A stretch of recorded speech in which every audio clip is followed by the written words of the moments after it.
Philippe Mérieux, pédagogue français, est à la base d'un texte qui révolutionne la pédagogie, le postulat ou le pari d'éducabilité. Selon ce postulat, chaque élève est éducable. C'est à nous, enseignants, de développer les méthodes pédagogiques qui vont rencontrer la curiosité des élèves. Ce principe est au cœur des valeurs Teach for Belgium. Le 11 mars 2016, il nous recevait dans son appartement à Lyon. Voici quelques extraits du message qu'il nous livre avec conviction. J'ai souvenir que ce postulat d'éducabilité, j'en suis presque devenu fou. J'ai des souvenirs assez précis. Je m'étais mis dans l'esprit de faire absolument acquérir à mes élèves de classe de perf la proportionnalité, la règle de 3, si vous voulez. Et c'était très compliqué pour eux. Mais c'était devenu mon obsession. Je voulais me prouver à moi-même que tous ces élèves allaient accéder à la règle de 3.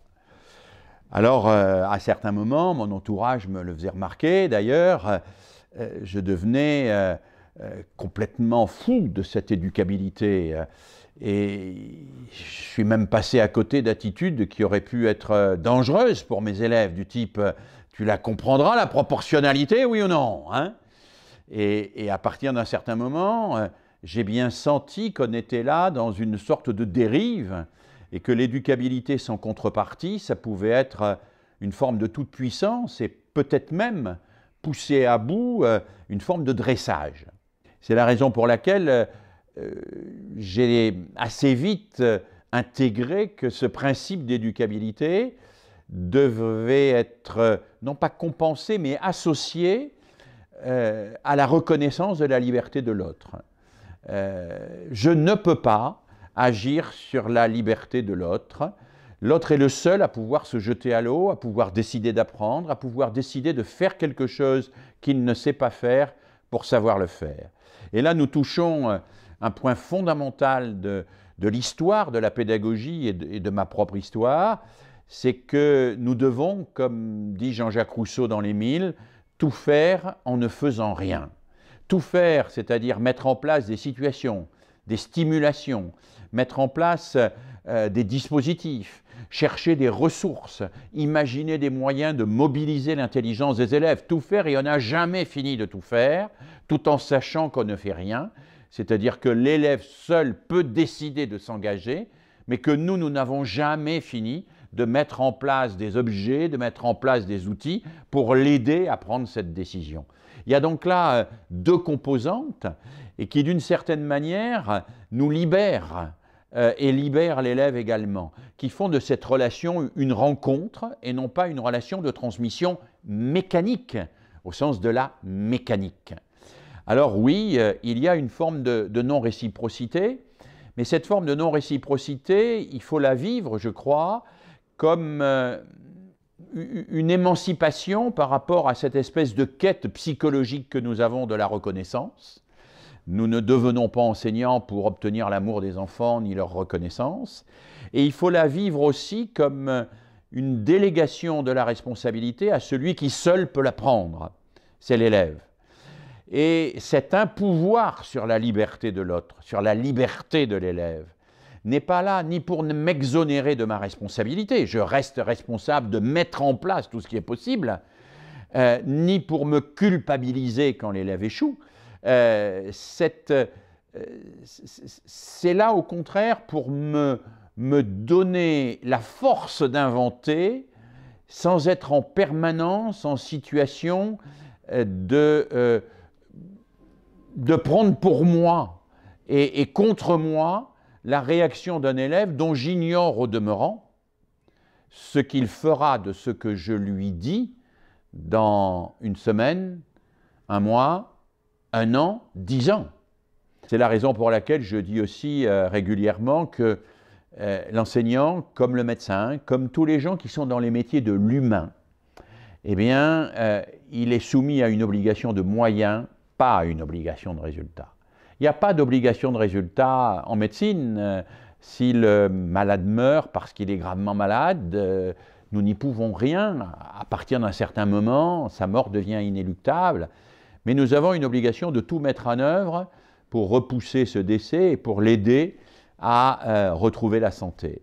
Eh bien, je pense que l'enseignant est dans la même situation. Il a l'obligation de tout mettre en œuvre, de tout faire, mais tout en sachant que seul l'autre peut faire.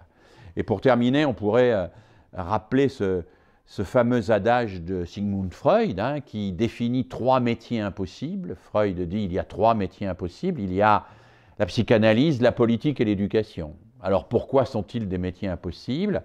Eh bien parce que ce sont des métiers qui ne peuvent pas réussir sans l'engagement de ceux à qui et pour qui ils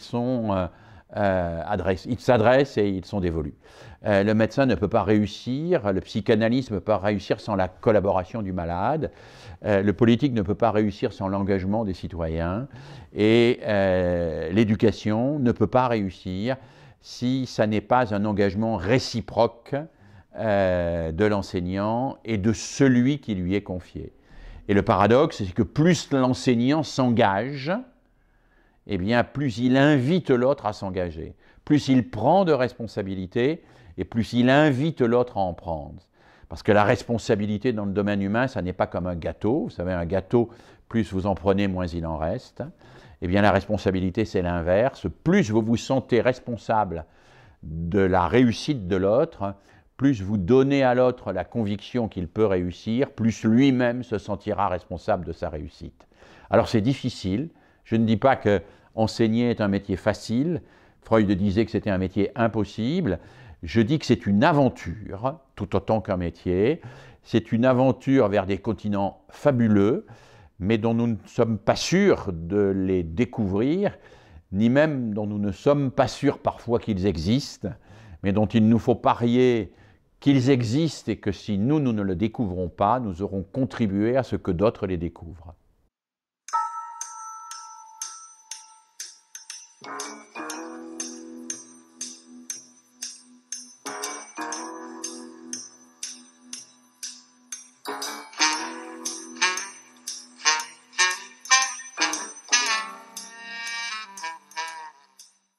Bonjour les dominos. Je suis heureux de m'adresser à vous en particulier ce soir. Je viens de découvrir qui vous êtes. J'ai compris l'engagement que vous avez mis chacune et chacun pendant ces 2 années pour faire progresser et réussir au mieux vos élèves. Et de cela, évidemment, je vous félicite chaleureusement. Je sais que ça n'a pas toujours été facile pour vous, et Pierre m'a dit à quel point il vous est arrivé de pester contre ce postulat d'éducabilité, et c'est vrai que je l'ai éprouvé moi-même, c'est parfois tellement plus facile de baisser les bras. Mais vous n'avez pas baissé les bras, et vous avez poursuivi pendant ces 2 années ce travail obstiné d'invention, ce travail qui nécessite à la fois de l'imagination et du courage. Et puis il y a ce principe de non-réciprocité. Combien de jours, combien de semaines, combien de mois avez-vous parfois attendu avant de trouver une petite étincelle qui vous récompensait de ce que vous aviez donné, vous qui avez tant donné. Alors je sais que ce principe est compliqué, mais nous autres enseignants, nous savons aussi qu'il est essentiel. Nous ne travaillons pas pour obtenir l'amour de nos élèves ou leur remerciement. Nous travaillons parce que nous avons les yeux rivés sur l'avenir et que leur avenir nous apparaît la chose la plus importante au monde, parce que c'est avec leur avenir qu'ils vont faire le monde. Alors soyez remerciés au nom de chacune et de chacun de vos élèves pour votre engagement, pour tout ce que vous avez fait pendant ces 2 années.